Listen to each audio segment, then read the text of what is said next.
Broadcast is now starting. All attendees are in listen-only mode. Thank you so much, Keithy, and thank you for your hard work in putting this webinar together. Well, hello, everyone, and I want to welcome you today to our webinar, How to Excel at Sales, Even If You Hate People. And I will give you some background on why that title is so impactful, so powerful, and so important to you and to me in just one moment. But one of the things I've discovered over the past 25 years of speaking to audiences and teaching salespeople, independent professionals, entrepreneurs, and business leaders all over the world, one of the things I discovered is when you or I walk into a room, the first thing people are thinking of is, who the heck is this guy and why should I listen to him? Now, if you're a lady, they're thinking, who the heck is this woman and why should I listen to them? I'm going to share with you a little bit of a story, and I think it will resonate with you. And that's the reason why I think it might be great for us to have this conversation about driving sales, getting home on time for dinner every night, and being the best you can be while making a great living and living a great life. Now, whenever you take to the stage or whenever you enter into a room to sell to someone, you want to present your bio. You want to tell them how great you are. It's just human nature, right? You're fantastic and you want everyone to know. Well, this is my bio. And this is not why I think we need to have this conversation today. The reason I think this conversation makes sense for all of us is because of what happened right here. This is the corner of 6th Avenue and 43rd Street in Manhattan, in New York City. And I worked less than 10 blocks from that corner. It was a winter day in December 2005, and I was sitting in my office, winding down, getting ready for the holidays. And by the way, I was the managing partner of Gallup's New York office. And for those of you who don't know, the Gallup organization has, they're famous the world over for the Gallup poll. They predict that through public opinion things that will happen based on voting trends and patterns. They use their research to help companies excel in the areas of employee engagement. And my job, for lack of a better term, was to sell big ticket consulting relationships to Fortune 500, 100, and Fortune 50 companies. So this December afternoon, I'm sitting in my office and everything's winding down for the holidays. Things get really slow the 2 weeks before the turn of the year. And my assistant comes running into my office and she says, it's the CEO of, and she gives me the name of our biggest client, pharmaceutical company. She says he's on the phone and his office is on the phone. Then the assistant wants to speak with you right now. So I stop what I'm doing. I pick up the phone and the assistant says to me, Dave, you know that study that the company's been working on, that you've been working on with us for a year and a half? And I said, sure. How could I not forget? We're going to come in and present results right after the new year. She said, yeah, that's the thing. That's what I want to talk to you about today. The CEO wants you to come over and he wants you to give him a high level overview because the day that you're supposed to come present to the management team, he's going to be in China. And I said, this is my largest client, by the way. The client itself is worth over $10 million to our company. This study alone is worth $2 million. So I said, of course, I'd be happy to come over. Let me get the team together and we'll put the information into a reviewable format and we will present it to you sometime next week. Which day works for, and I gave the client's name, which day works for John. And she said, no, you don't understand. He wants you to come over right now. Get your stuff, walk down the street. They were 8 blocks away from me. Walk down the street and bring over what you got. Spend an hour with him, giving him a high level overview. Now, my friends, I didn't have any information put together. I wasn't ready to do this. The natural reaction would have been to say, listen, it's in the best interests of all of us. If I don't do this now, give me 24 hours and let me put something together. But it's my best client. So what did I do? I dropped everything. I stopped what I was doing. I said, sure, no problem. I put some papers that were relevant in a file, stuck the file folder under my arm, threw on my coat, walked out the door and down the street by myself to go present these results to my biggest, most important client. He said jump and I said how high. On the way down, while I was waiting for the elevator, I called my wife on the phone, canceled the lunch that we had scheduled, which is not the first time that it happened. So she had alternate plans ready to go. And I walked out down the street thinking about what I was going to say as I reviewed the high level information, wondering whether I had enough background information to really be covering this, really concerned that my biggest client, my most important client, had called me and he wanted this done right now. So I wanted to go. I got to this corner right here, the corner of 6th Avenue and 43rd Street.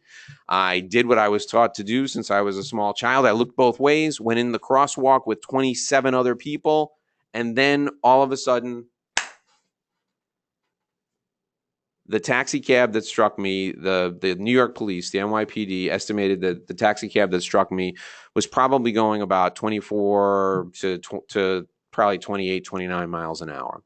I flew over 20 feet, and I know this because I read the accident report afterward. I didn't remember anything after seeing the cab come toward me.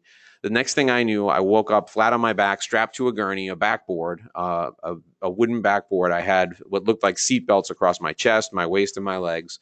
And I was being wheeled down the hallway of St. Vincent's Hospital in Manhattan. I'm looking up at the ceiling tiles, and I'm thinking to myself, if I only had a strong enough relationship with the CEO of this company, I could have said, listen, John, it's in both of our best interests. Give me 24 hours to go through my notes to make sure everything's right, and then I'll come over, instead of rushing out into the street. That's the moment, in that 60-second moment, that's the moment that everything changed for me. Everything changed in the sense that I wanted to make sure that I always had strong enough relationships to do what was in the best interest of the client and to do what was in my own best interest. And I've dedicated my entire career, both before this incident and after it, to building relationships. But now, in that 60 seconds, I discovered that I needed to put the relationship first, both for me and for the client. And my friends, I think that's why it makes sense for us to have this conversation today. I think that's why this conversation will be so valuable to you. So thank you so much for indulging me and letting me tell that story. How to excel at sales even if you hate people. Now, I'm going to share with you the story as to where this title comes from. But before I do that, I want to let you know that we've included some goodies in with the information here. In your handouts section, there's something called a relationship report card, and that's my gift to you. You can use it. You need to download it, and once you download it, you'll see some questions in there. It's an assessment that you can take yourself to assess the value of the relationships in your sales portfolio, okay? And then you'll be able to grade yourself based on the outcome of that assessment and determine where you are in your relationship-based sales career. And you can actually even predict how successful you'll be in the future. So be sure and grab that handout. It's in the handout section. I also want to let you know that throughout our time together today, I'm going to make a very valiant attempt at sharing 3 poll questions with you. I've done webinars before, but I've never used the poll feature, so I hope you'll bear with me. I'm going to ask you 3 poll questions, and we'll talk about the results really quickly when the time comes. So as long as the technology cooperates, and my desk is made of wood, so I'm going to knock on wood. As long as the technology cooperates, we'll do some polls, and we'll talk about the results of the poll questions. So I've been on social media, and I've seen, as the Zoho folks have tweeted about today's webinar, and I've tweeted about today's webinar, people made the comment, oh my goodness, how to excel at sales even if you hate people. Well, if you hate people, one guy said, if you hate people, you should be a zookeeper. You shouldn't be in sales. Now, my friends, here's the thing, okay? If you experience enough rejection, you're going to hate people. I don't care who you are. You could be a ray of sunshine sent from heaven above. If you're rejected a lot, you will wind up hating everyone. Think back to when you had your worst day as a sales professional. You may have made 100 cold calls in one day, and people hung up the phone on you 98 times, and the other 2 times, people cursed at you. I've been there. I know. That's a terrible day. And when you leave the office that day, believe me, you hate people. Well, my experience, the experience that led me to think to myself, man, this can't be how sales is going to be, is sort of similar to that. I left Gallup and I went out to work on my own, started my own consulting company in the middle of what was a huge economic downturn after being hit by the taxi and put back together. And by the way, I am perfectly fine now. Although I was hit by the taxi and I lost feeling from my armpits down for a good 24 hours, I'm perfectly fine now. I have two beautiful children. It's really important for me that you know that I'm perfectly fine. Everything works. After that day, I engineered my exit from a firm that I was a partner in, from a firm that had been very good to me, and I decided I was going to start my own consulting company. Eventually, the Great Recession hit, and I had to go out and drum up business in a way I never thought I would have to do. I was going out meeting people one person at a time. So I went to a networking event, and at the networking event, as soon as I walked in the door, this gentleman comes running up to me. He's got on a short sleeve shirt with a tie. He kind of looks a little like, if you've ever watched the TV show NYPD Blue, Andy Sipowicz. And he says, hey, if you'd like to learn how to shut down all your windows at once in Microsoft Windows, whatever it was, 10, all you need to do is hit control, blah, blah, blah. And I looked at him and I was shocked. I was taken aback because it was like the guy was assaulting me the minute I walked in the room. And he said, wouldn't you like to take a training class to learn how to do things like that?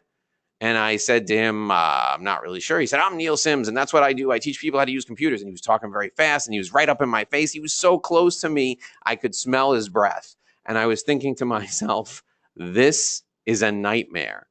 And I said, you'll have to excuse me. And I sidestepped him as if it was a boxing match, and he was looking to hit me. I sidestepped him, and I walked right into the room. And I met 3 other people who were like that. I returned home from that networking event and I said to my wife, there's got to be a better way, because if I have to do this every single day, I am absolutely going to wind up hating people. So my friends, how to be great at sales, or how to excel at sales, even if you hate people, is the story about 5 different moments of truth. In those 60-second interactions, every moment of truth, you have the opportunity to either strengthen and deepen a relationship or destroy the relationship, like my friend Neil Sims did when he accosted me as I walked into that ballroom. So today we're going to cover these 5 moments of truth that are powerful times when you can transform your sales approach from a belly-to-belly, cold calling sales approach into a relationship-based approach that will feel more comfortable and will allow you to be yourself and to enjoy the actual process of connecting with clients. That's why 60 seconds is so important, because each of these moments of truth is 60 seconds long. So let's get started with moment 1. And as we roll into moment 1, let me introduce our first poll question. Here we go. All right. I just clicked on launch the poll, and you'll see the poll question up there, or you should see the poll question up there. It says, are you comfortable starting a conversation with someone you don't know? Are you comfortable starting a conversation, disregard that word couple, are you comfortable starting a conversation with someone you don't know? Select from the following, either yes or no. My friends, here's the thing. This is a great lesson for all of us. You see there's a typo on this slide here, and whenever you make a mistake, whether it's in a presentation setting or in a sales setting, I want you to realize that demonstrating some vulnerability, showing that you're human, is a great way to endear yourself to someone. So if you make a mistake, don't try and cover it up. Don't be all bashful and embarrassed. Just say, hey, look, I'm human, and this is proof that I'm human. All right? So are you comfortable starting a conversation with someone you don't know? Imagine yourself in a sales setting or in a social setting, walking up to someone, starting that conversation. How do you feel? I'm looking at the voting, and we've got 72% of the votes in. We're going to give it 15 more seconds, and then I'm going to close the poll, and you might be surprised at the results. 10 more seconds if you want to vote, and then we'll close this up.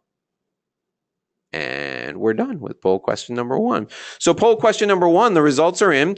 86% of you said yes, you're comfortable starting a conversation with someone you don't know. That's fantastic. That shows me that you're in the right place. Thank you for being here. 86% said yes, 14 of you said no, and over 80% of you voted. So thanks for doing that. So moment number 1, why should you focus on relationships versus cold call, belly-to-belly selling? Well, here are some reasons why. There are 3 market forces that I think are driving all of us to focus on relationships versus belly-to-belly selling. The first is the economic value, right? The economic forces. Originating new relationships or relationships on demand allows you to control your economic future, okay? Imagine that you had at your fingertips a database of 200, 300, 500, or 1,000 relationships, and you could call those people on the phone, and if you called 5 of them, 4 out of the 5 would be interested in what you had to say, and 3 out of the 5 would say, you know what, I like what you're saying to me. I'm going to take a chance and I'm going to buy what you have to offer. The economic value, the economic forces drive you to consider making a change toward relationship-based sales. Now, the social forces are just as powerful. A systemic approach to relationship development leads to consistent revenue growth. Some of us as salespeople, and I used to be this way, are streaky. You wind up having a week or 2 weeks or 3 weeks where you close a lot of deals, and then you go through a dry spell, maybe 3, 4, 5 days when you don't have any activity at all. You can't even get someone to pick up the phone and return your call. Well, if you develop a system, and the system is relationship-based, you can have predictable, consistent revenue growth. The final one is competitive forces, okay? As a sales professional, you are highly competitive. I'm sure you are a real hard-charging go-getter, and that's why you're successful. If you don't grow, you'll die. Relationship-based selling, focusing on relationships, that's your edge. So those are the reasons why you should focus on relationship-based sales. Making that decision takes just a minute, but it has a huge impact on you and the success of your career. So, relationships, not transactions. Let's look at the 4 types of revenue here. Take a quick look at this slide. I want you to just look at it for a minute and familiarize yourself with the x-axis and the y-axis.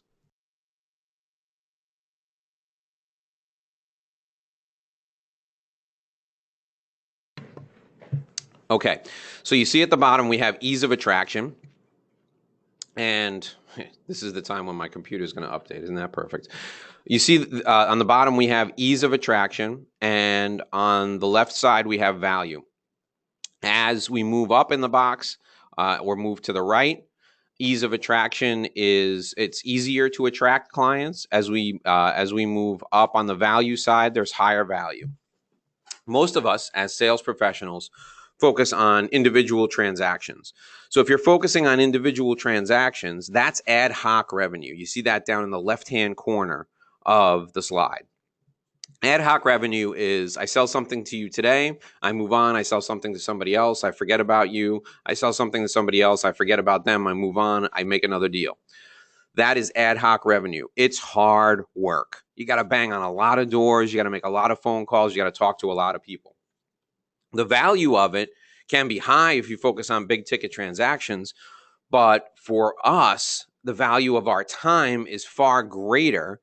So it would be better to have, if you look in the next box up above that, repeat revenue. That's the same client with a different purchase. So you sell the A type of widgets, and 50% of your clients need both the A type of widgets and the B type of widgets. So after you sell the A widget to somebody, you introduce the B widget to them. That client is far more valuable because you win their trust over once, and you can sell to them multiple times. You don't have to go back and win their trust a second time. However, with repeat revenue, you have to win the trust that you can execute with the B widget just as well as you can execute with the A widget.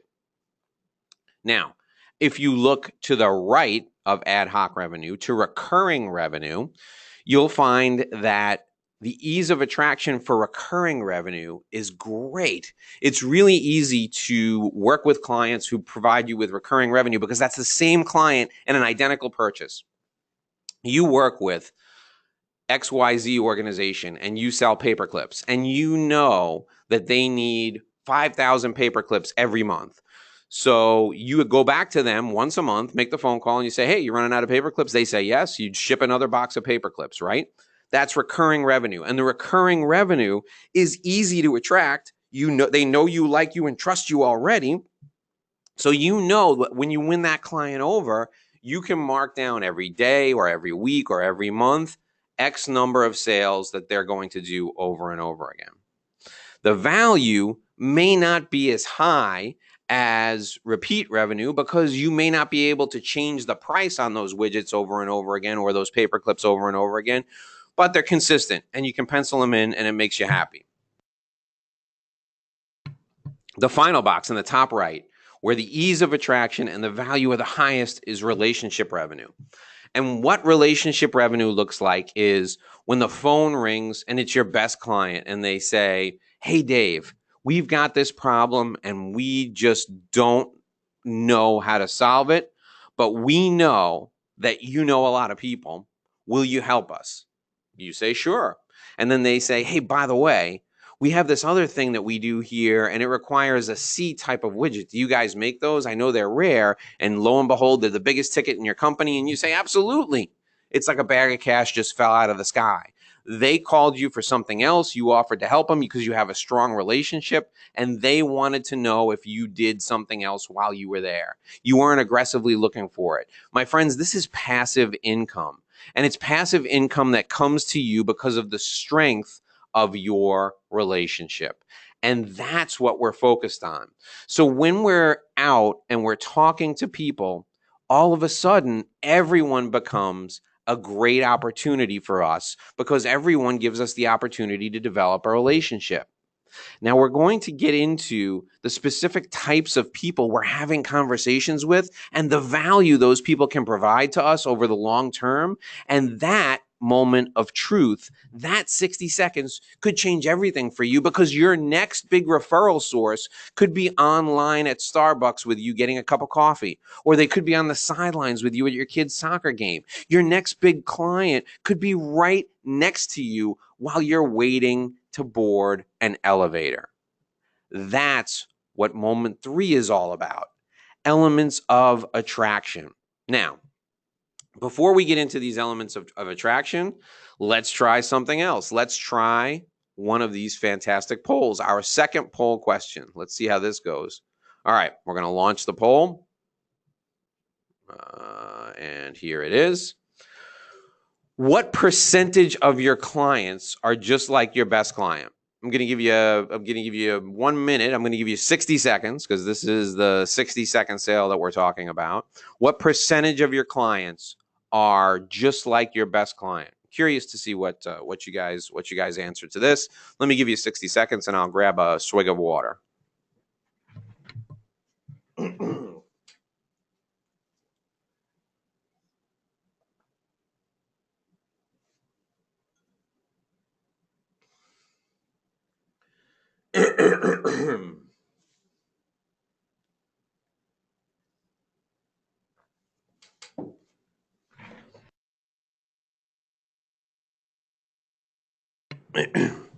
15 more seconds. Another cute moment of vulnerability there, folks. I thought I pushed the mute button and apparently you could hear me clearing my throat and drinking water. So there you go. All right, we're going to wrap it up in 5, 4, 3, 2, 1. Oh, I see you trying to sneak in there. One last vote. Okay, we're going to close the poll out. And watch this. I just learned how to do this. Share results. Look at that. All right. What percentage of your clients are like your best client? Less than 20%. 42 of you. Wow, that's high. More than 20%, but less than 50, 36%. More than 80%, more than 50%, but less than 80%. That's 13% of you. And more than 80% of you, 9% of you said that your clients, more than 80% of your clients were just like your best clients. So those of you who have clients who are just like your best clients, congratulations. That's fantastic. That makes life a lot easier. But the rest of you, the rest of us, need to focus on on attracting clients who are just like our best clients. And that's going to be the focus of our next 2 moments. So moment 2, we talk about the elements of attraction.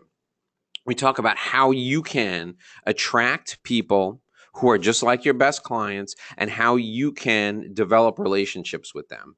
There are 1, 2, 3, 4, 5 elements of attraction that I want you to think about.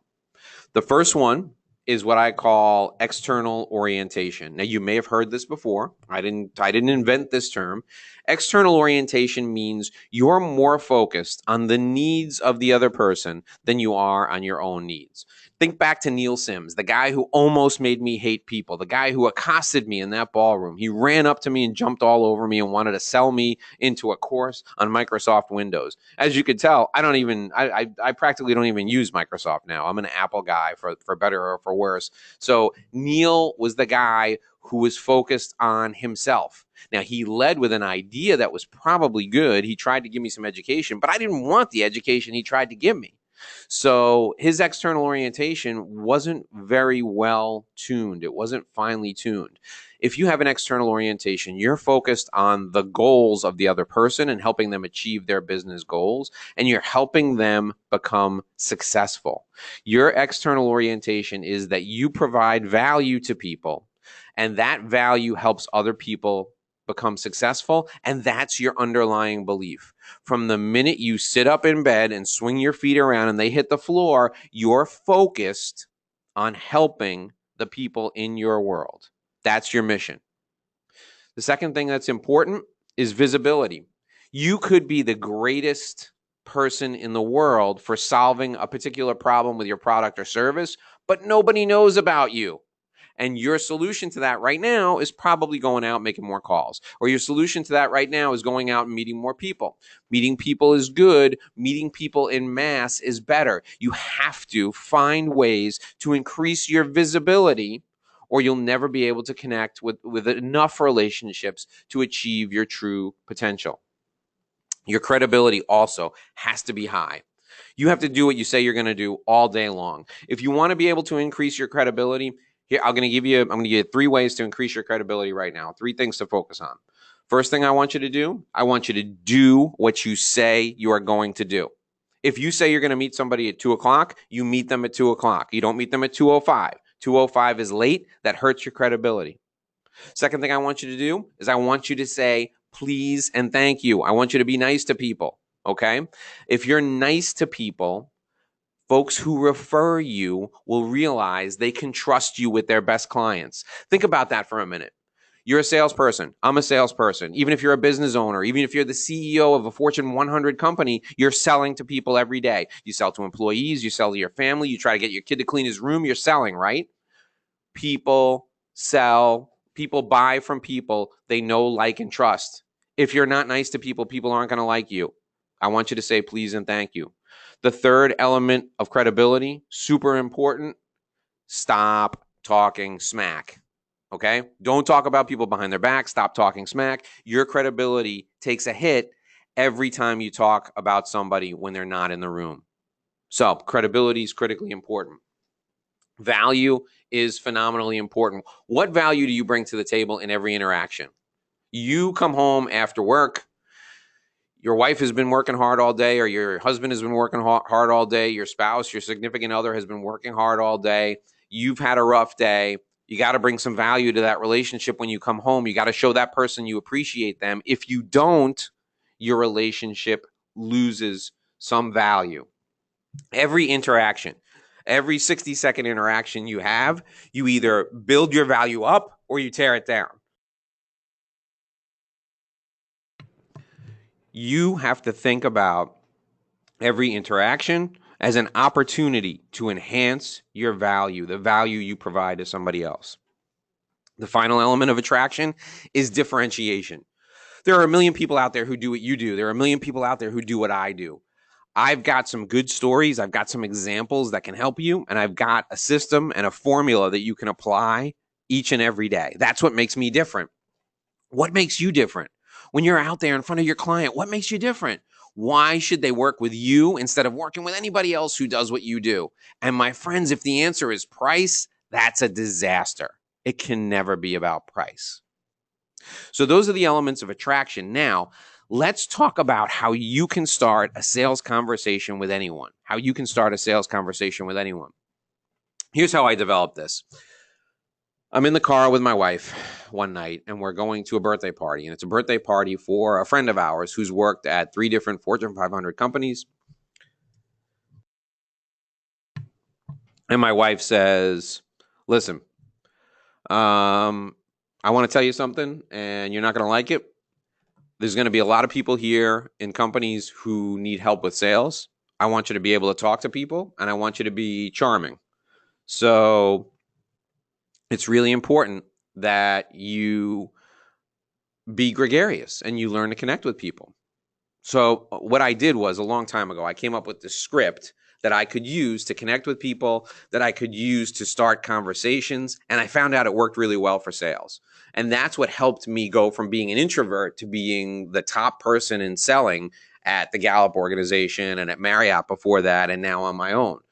So this script that I'm going to share with you today is a conversation you can use in a social setting, but it's also a conversation that you can use to start a sales conversation in business.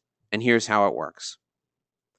The first thing you do when you walk up to someone, you make a little small talk. You say, hey, how you doing? How do you know so-and-so if you're at their house? How do you know Joe? Oh, I know Joe because blah, blah, blah. Or you walk up to them and you say, hi, my name is Dave. What's your name? Blah, blah, blah. Look at the weather. Isn't it crappy? Blah, blah, blah. Okay. Then you get into, what do you do? Hey, what do you do for work? What do you do for a living? Now, why do I want you to ask what they do for a living? Well, first of all, we want to get them talking. They need to talk 70% of the time. We want to listen 70% of the time, and we only want to talk 30% of the time. So we got to get them talking, and everybody, mostly everybody, likes to talk about what they do for work. So you say to them, hey, what do you do? What do you do for a living?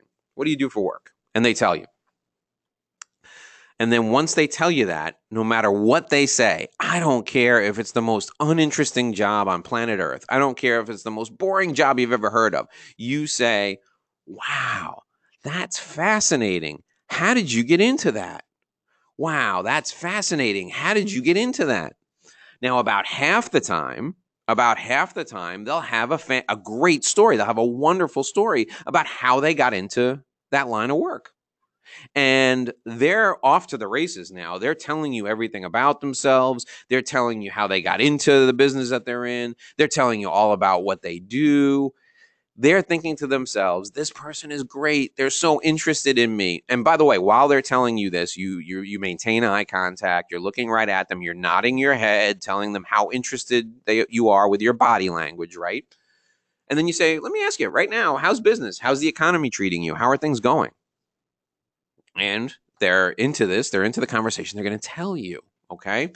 Now, at that point, you want to shift from focusing on the business to focusing on them and what's going on with them.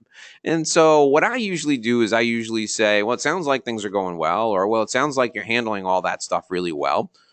What are you hoping to accomplish this year? Or what are you hoping to accomplish right now as we do this webinar? We are in the month of May. We're at the end of May, and the summer's coming up. So I would say to people right now, hey, listen, we're almost halfway through the year. What are you hoping to accomplish in the rest of 2018? And the person will tell you. Or you could say, I have the term up there, what are your goals? This is the thing. They're going to be so into the conversation that when you ask them what their goals are, or when you ask them what they're going to accomplish, you're going to get some really great answers. Now, what you've done is you've gone from broad questioning to narrow questioning.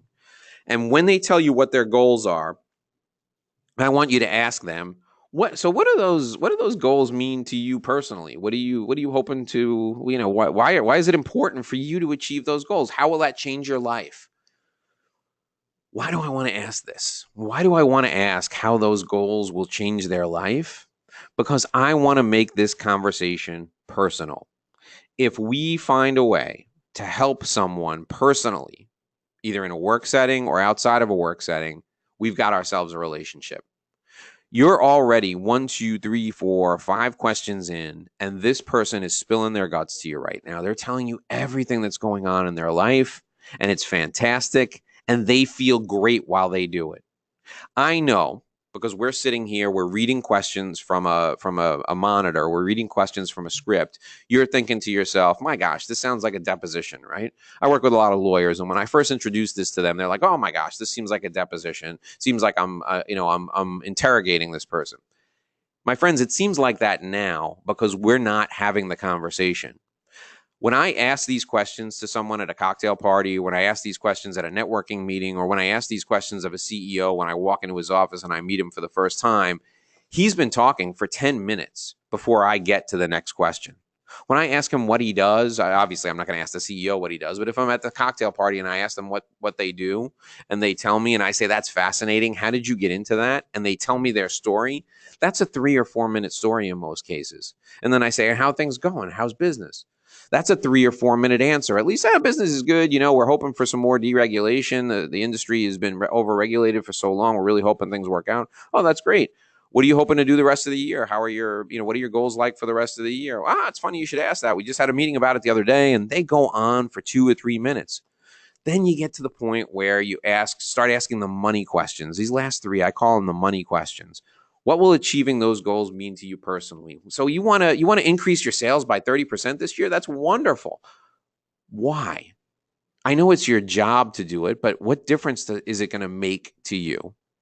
There's a line from the movie Wall Street. I don't know if some of you, most of you may be familiar with the original movie Wall Street, where Bud Fox, who's the kind of the apprentice, says to Gordon Gekko, who's the guy who taught him how to game the system, he says, how many boats can you water ski behind, Gordon? What's enough for you?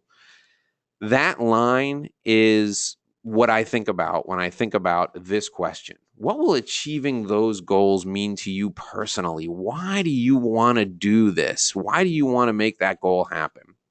That's when you find out, well, Dave, I got a kid going to college in the fall, and if I increase sales by 30%, I'm going to get a big bonus. And that bonus will pay the tuition for my kid for the entire year.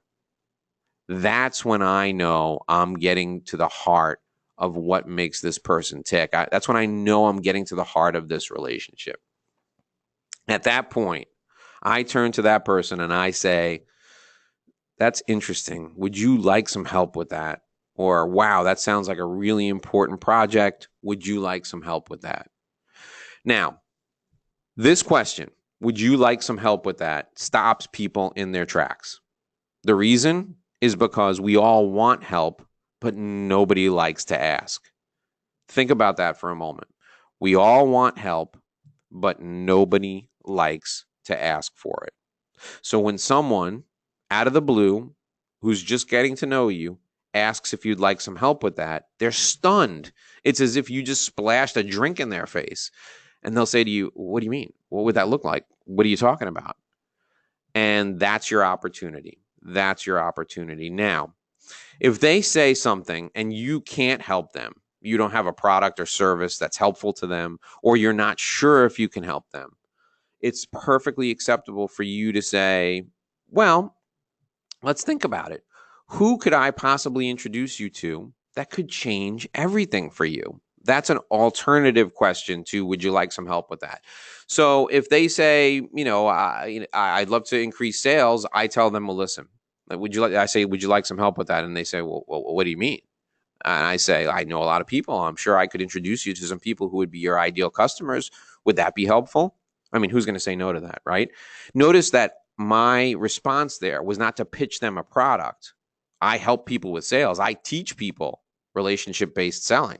But I didn't say to him, oh, I could teach you how to sell better. What would that sound like if I said it? That would sound, first of all, I'd sound like a pompous doofus if I said that. But second of all, if I offered my services right then and there, he would think this whole thing was superficial and it was just a pitch. And it's not. I really want a long-term relationship. So I offered to introduce him to people who could buy his stuff to help him increase his revenue. Okay? If he's in manufacturing and he needs to be more efficient, I would offer to introduce him to someone who is an efficiency expert. Or I would offer to introduce him to someone who had a piece of equipment that could make things easier for him. What I'm doing is I'm putting the relationship first. I'm using my external orientation and I'm focusing on helping him. That's how you start a relationship. And this is your script for doing it. All right, let's move on to moment 4, selecting the ideal client. Remember that poll we just did 5-10 minutes ago? 42% of you, 42% said less than 20% of your clients were ideal, right? You got some great clients, but half of them stink. Half your clients stink. That's what that poll told me, right? 36% of you said more than 20% of your clients, but less than 50%. Actually, if you add those two numbers together, that's 70% of you said half your clients are not like your ideal client, okay? Here's how you can connect to make sure that you focus on the right people. There's 4 people who matter in our world as business leaders, as sales professionals: suspects, prospects, clients, and evangelists. Most of you have heard this before, so we're not going to spend a lot of time on this. We're going to get down to the nitty-gritty to how you can select the best of those people. Let me give you the definition. Suspects are people you believe, you suspect would make good clients one day. You're not sure, but you believe they'd be good clients. So let's say your best clients are taxi cab drivers, and you sell insurance to independent taxi cab operators, and you're going to a convention of taxi cab drivers, and you're speaking at that convention. You know that 25% or 30% of your clients, really good clients, are taxi cab operators. So you suspect those people will be good for you, okay? Prospects are people who have actually shown some interest. So you go and you speak to those taxi cab operators and you say, listen, I have an opportunity for you. I have a checklist here of 5 things you can do tomorrow to lower your taxi cab insurance rates. Everybody who wants that checklist, come see me after the speech, give me your business card, and I'll be happy to hand out a checklist to you.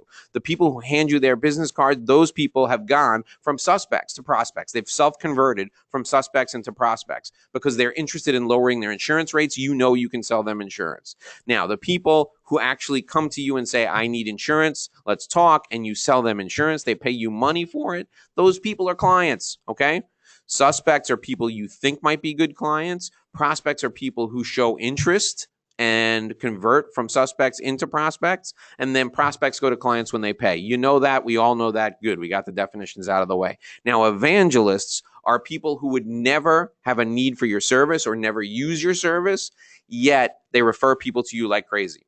So the mechanic who works on taxi cabs, who talks to cab drivers and independent cab company operators all the time, who refers you people to insure their cabs, that person is an evangelist. He doesn't drive a cab himself. He has no need for taxi cab insurance, but he sends people to you all the time because he knows you, he likes you, and he trusts you. So clients and evangelists are who we're focused on. That's who we're focused on. Now, a client is always a client. If they pay us for our product or our service, they're always going to be a client. An evangelist is someone who's never going to use your services or who hopes to never use your services, but they refer people to you all the time. I use an example of a good friend of mine who's a criminal defense attorney. I hope to never need his service, but I've referred 5 people to him in the last 5 years. People who, for one reason or another, have run afoul of the law, either with tickets or with, an unfortunate incident where they had a little too much to drink at a party. I refer people to him all day long because I know him, like him, and trust him, but I've never had a need for his services. I'm an evangelist for him.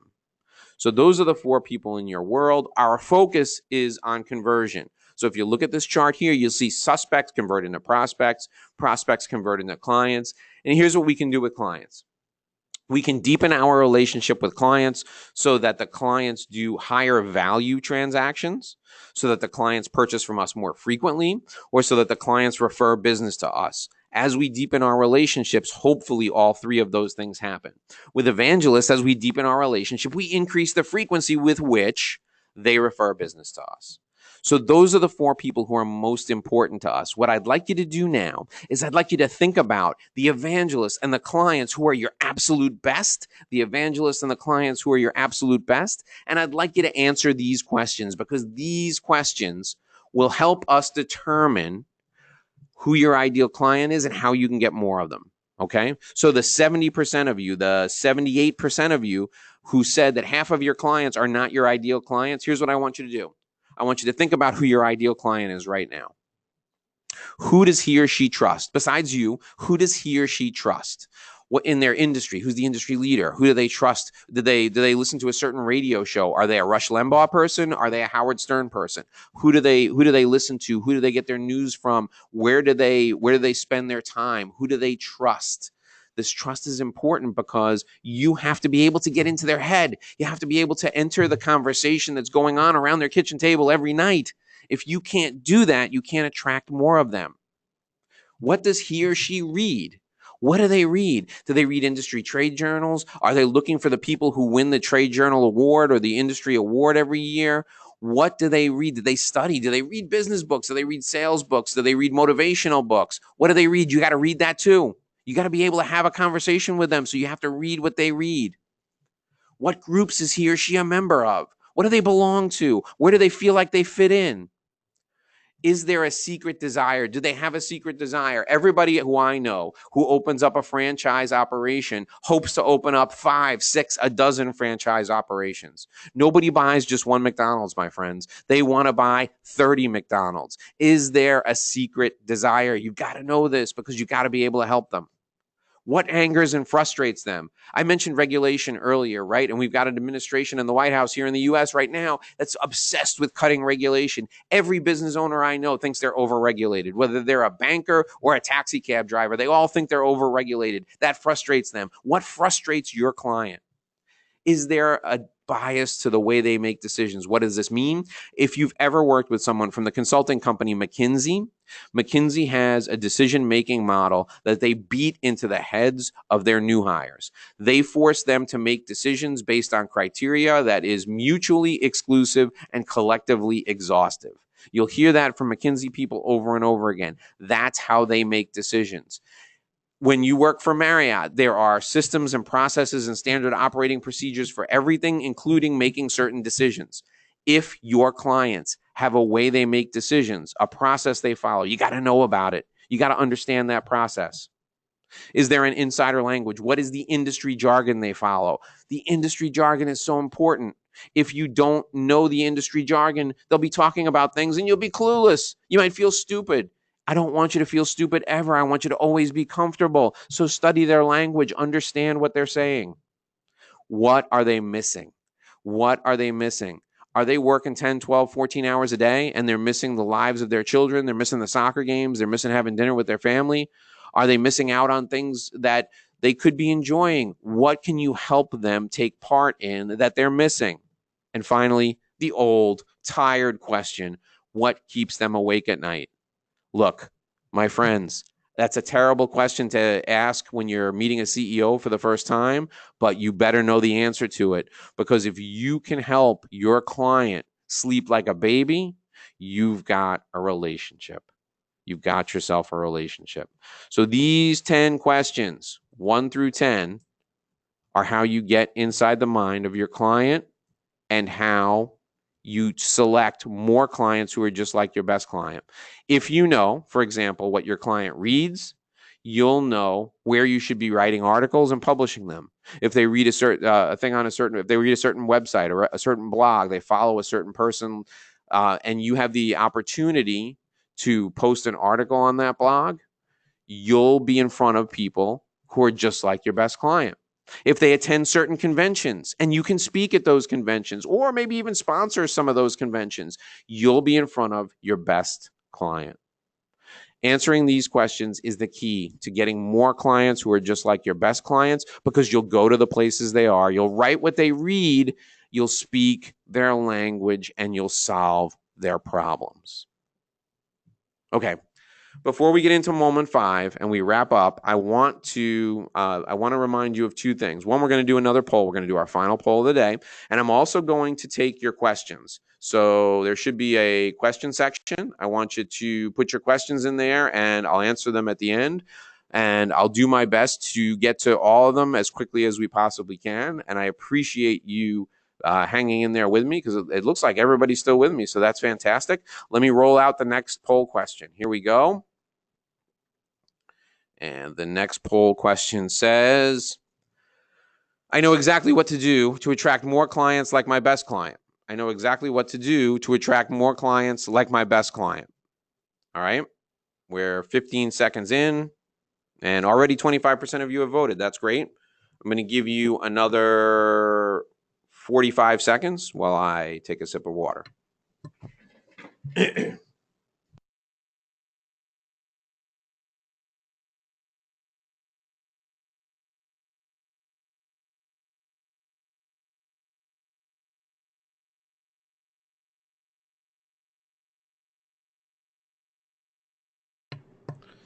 And that time I hit the mute button. How about that? Okay, so we've got 10 more seconds, and then we're going to close out the voting. It looks like everybody's voted. Another 5 seconds, and I will share the responses with you.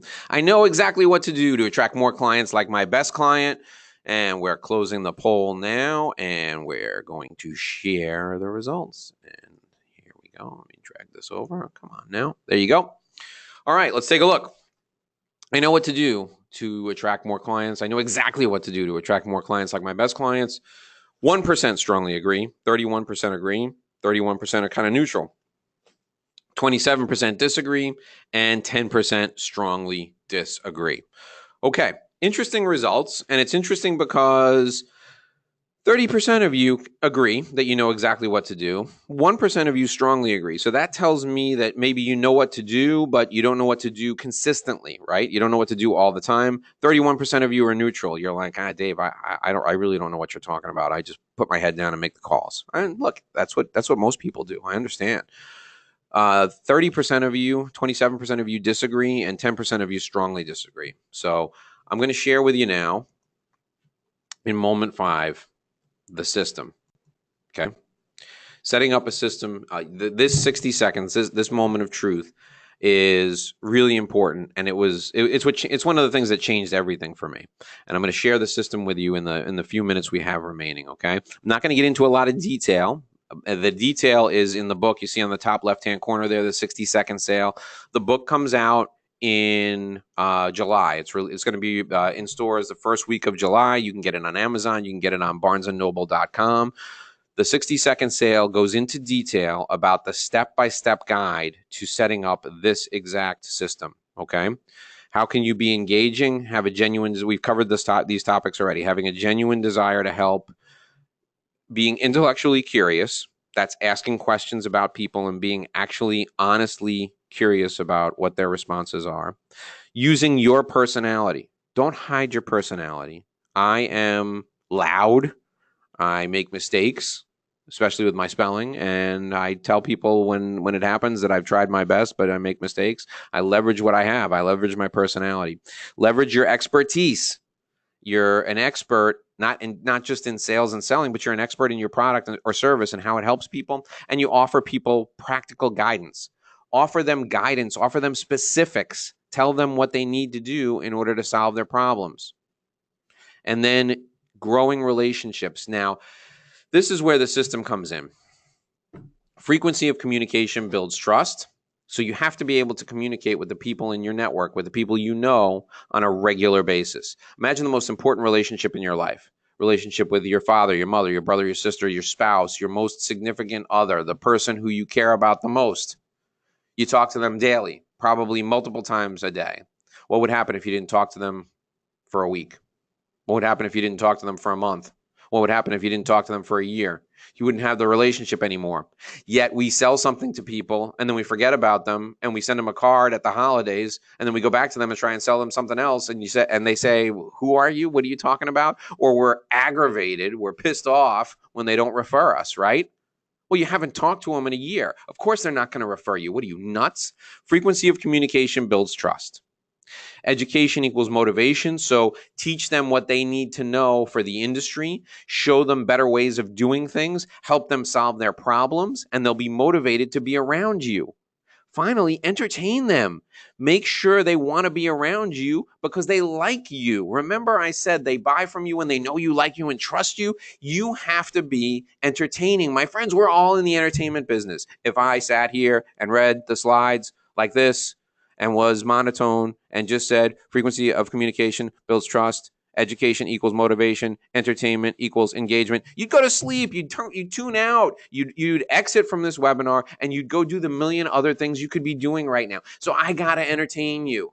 Maybe you're here because you want to see me screw up the poll. That's fine. I'm being entertaining. Maybe you're here because you're like, this guy's yelling at me on a webinar. Nobody yells at me on webinars. Maybe that's why you're here. Maybe you're here for the stories.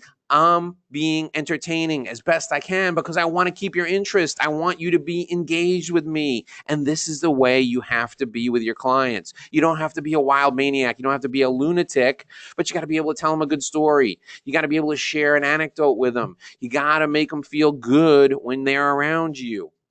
Now, here's a system that's going to allow you to do this.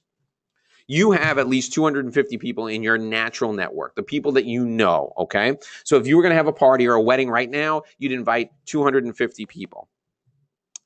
I have what's called the Rapport Max system. The Rapport Max system is a communication system where you keep in touch with people on a week-by-week basis, send out a weekly either email newsletter or a printed newsletter or a video once a week. 20% of the people will read it. Sometimes that 20% will vary. It'll be different each week, but you'll stay in touch with people and they'll be interested, they'll be entertained, they'll be engaged, and that frequency of communication will build trust.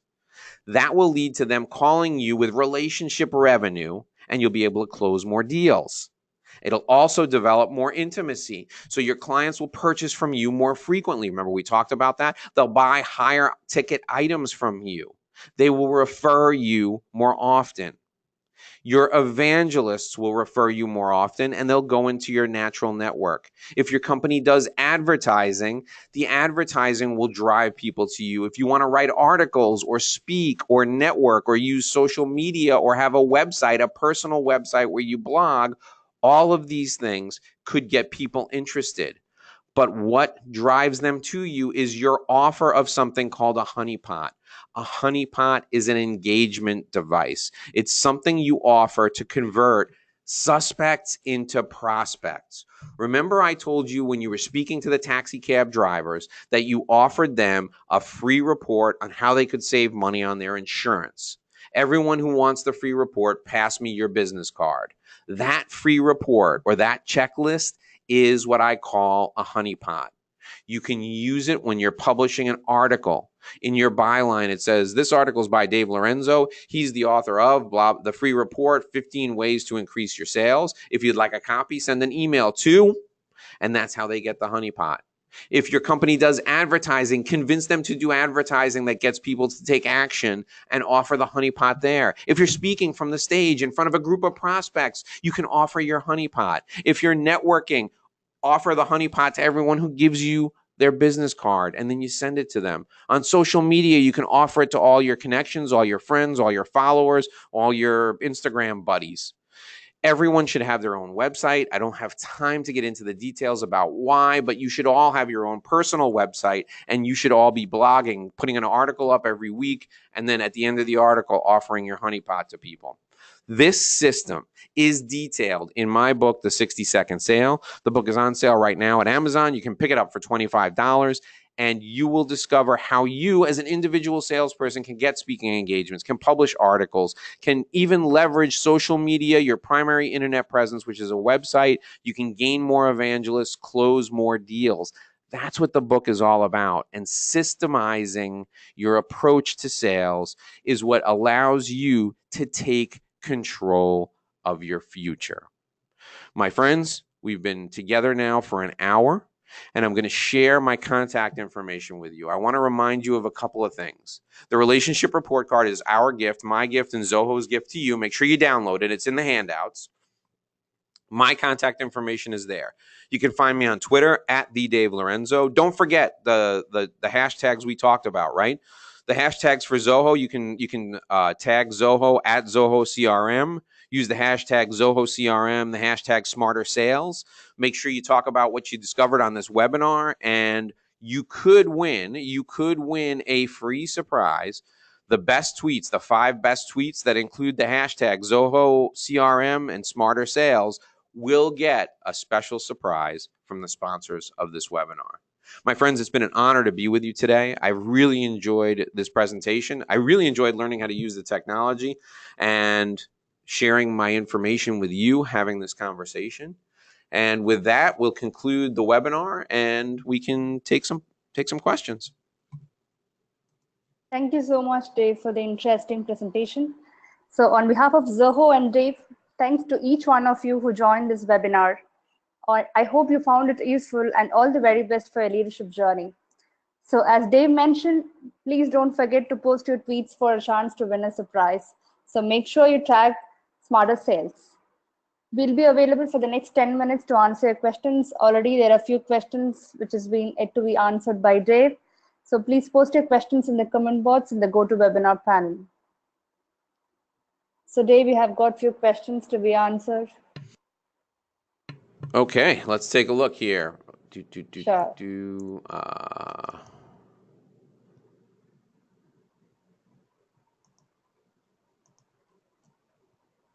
Bear with me, folks. Technology is not my strong suit. A lot of my prospects start out over email. How can I encourage them to set up a phone or video call? Great question. Thank you, Sarah, for the question. Awesome question. So I actually like it when prospects start out over email. So Sarah, we talked about the honeypot, remember? And let me go back. Let me go back to that slide so we can take a look at it real quick since I have it right here. Okay, see in the middle here, the honeypot? What I would do is I would create a free report that highlights exactly what value you provide to your clients, Sarah. And I would take the email and I would reply to their email. And I would say, you know, you could have an asynchronous conversation with them, asking them what some of the challenges they faced were. But even more importantly than that, I would say to them, listen, you reached out to me because you had this specific problem or this specific issue, or you wanted to achieve these specific goals. Let me share with you my free report, 5 ways to do X, Y, and Z. And then let's follow up with a phone call after you read the report, and I'll answer any questions you have that way. So when it comes to converting people from email into real life conversations, delivering that honeypot, delivering something of value to them first is a great way to get them off of email and into a real life conversation. Thank you very much, Sarah, for that question. I really appreciate it. So now let's go to Linda. Linda says, okay, simplifying administration for clients is applicable to so many industries. Narrowing that down to a target market is difficult. I don't know who my best client is. Very common, Linda, and it's not unusual for me to hear that from people. Here's what I would do. I would look at clients who've been with you for a while. I would look at clients who are repeat clients. I would look at clients who may be recurring clients. And I would call 2 or 3 of them up and ask them about the value they receive from your services. And when they tell you about the value they receive from your services, you'll start to understand what you're doing for them and how it affects them personally.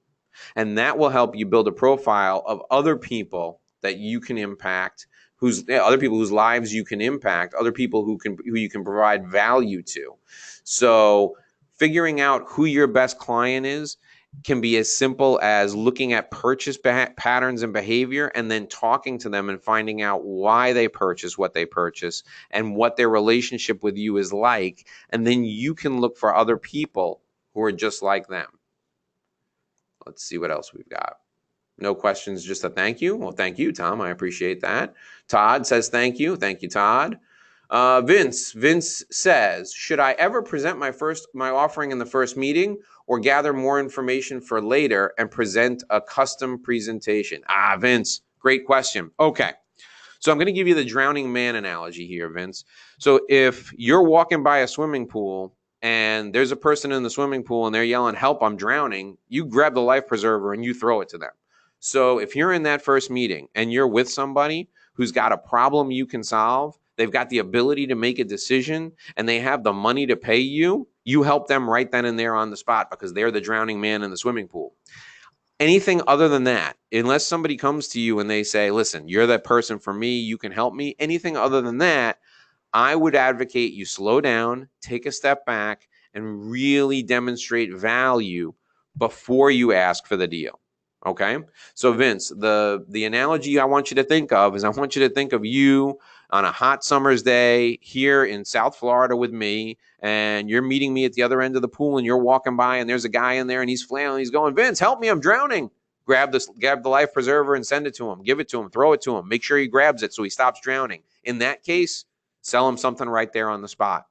Other than that, if there's people on the side of the pool, you don't push them in and give them the life preserver. You talk to them about why they're there, what they're doing, and what it means to them personally. Okay? Vince, thanks for the question. Really good one. Jervis says, hi, Dave. Glad to have attended the seminar. My prospects have a long lead time to buy my services, 7 to 9 months. Is there a way I can shorten this process? Maybe I need to change something I'm doing. Could you please tell me what you think helps in these situations? Jervis, fantastic question. And that's exactly why I developed the system that I developed, because my lead time in big ticket consulting was like 12 to 18 months, and the minimum deal we would do was $1 million.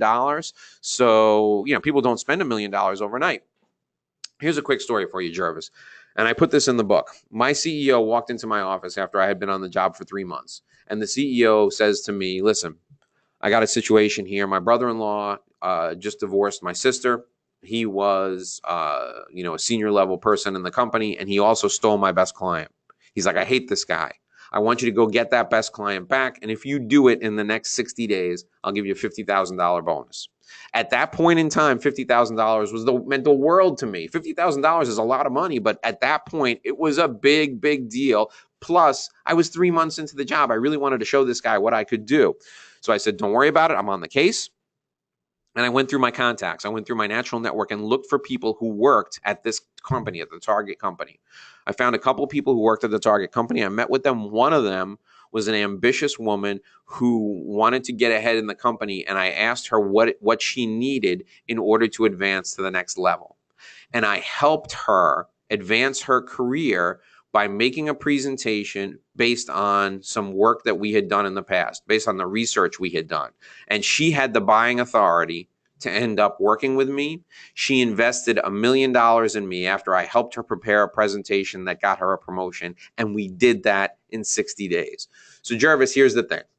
There's 2 ways that you can impact your sales cycle. The first way is to get out there and meet as many people as possible by speaking and publishing and getting in front of the right amount of suspects and convert them to prospects, and keep communicating with them. Keep sending them educational information and keep reminding them about the value you provide without beating them over the head to buy your product or service. So educate them, remind them of the value you provide, conduct your own events and invite them to your own events. That's a way that you can get in front of more people, and it'll make the sales cycle seem shorter because people will be interacting with you more frequently, and everybody won't be on the same cycle. So after a year, people will start to come in to this month, to next month, to in 2 months or 3 months. And what'll happen is you'll be closing deals all throughout the year versus chasing just one deal. The second thing you can do is provide value to people when they need it immediately, but you have to be providing value to decision makers. So you got to start as high in the organization as possible. Go after the CEO, send information to the CEO, and I don't care if it's a Fortune 100 company, he'll push you down or she'll push you down to the right place you need to be. And as long as you do that, as long as you get to the right place, people will have the authority to make decisions quickly. One third thing I'll tell you, Jervis, never ever sit down with anybody unless they have the authority to make a decision. And there's ways that you can qualify them in advance. I don't have a lot of time. I can't get into it here. I put it in the book. So don't sit down with anybody unless they have the authority to make a decision, unless they have money in their budget to pay for your services, and they have a problem you can solve. Those are the 3 ways to qualify people. Those are the only people you sit down with. You can educate other people. You can connect with other people through articles and sending them your weekly email or your monthly printed newsletter, that sort of thing. You can connect with them, but don't invest your personal time unless people are qualified with those 3 things: money, the ability to make a decision, and they have a problem you can solve. And I put how to qualify those people in the book, The 60-Second Sale. Go out and get it when it comes out, and you can shorten that sales cycle that way. I think we have time, Keithy, to take one more. So let me look. Let's see. Is a presentation ever okay in a first meeting? Sure, that's Vince again. If it's a drowning man. A lot of my clients are international clients and therefore predominantly communicate through email. How do I impact the Rapport Max system with them? I think we covered that. You have to email them frequently. Todd says thank you. I think we got them all, Keithy. I think we're good. Yes. So any more questions? Maybe we'll wait for 5 more minutes, Dave, so that in case if Okay. people want to ask All right. questions. Quick. Folks, these are some great questions. Thank you so much. Thank you for being with us. I really enjoyed doing this. The questions were fantastic. Big ticket sales or long sales cycles.